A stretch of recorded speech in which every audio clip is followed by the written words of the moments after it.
মন থেকে ভালোবেসে যত্ন নিয়ে যদি কোনো কাজ করা হয় তাহলে তার ফল অবশ্যই পাওয়া যায়। নমস্কার, আশা করি সকলে খুব ভালো আছেন। বাগান পর্ব ওয়ানে সবাইকে স্বাগত জানাই। আজ থেকে প্রায় 7 মাস আগে পটাশপুরের একটা নার্সারি থেকে এই সুপুরি চারাগুলো আনা হয়েছিল। 180টি চারা আনা হয়েছিল, তার মধ্যে প্রায় প্রত্যেকেই এখনও জীবিত রয়েছে।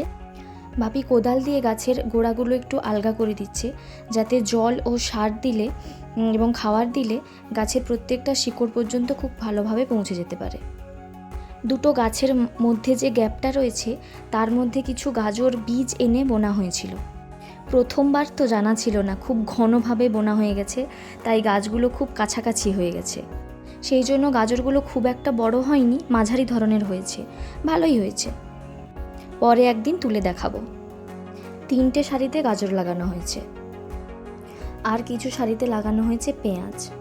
পেঁয়াজগুলো একটু একটু করে বড় হচ্ছে, এখনও খাওয়ার মতো হয়নি। এই 4-5 সারিতে পেঁয়াজ লাগানো হয়েছে। এবারে আসি সুপুরি বাগানের মাঝখানে করা চাষগুলোর মধ্যে সবথেকে গুরুত্বপূর্ণ একটা জায়গায়। বেশি নয়, প্রায় 2-3 সারি বোধহয় উচ্ছা গাছ লাগানো হয়েছিল। তাতেই যা ফলন হয়েছে, ঘরে তো খাওয়া হয়েইছে এবং প্রচুর বিক্রি হয়েছে।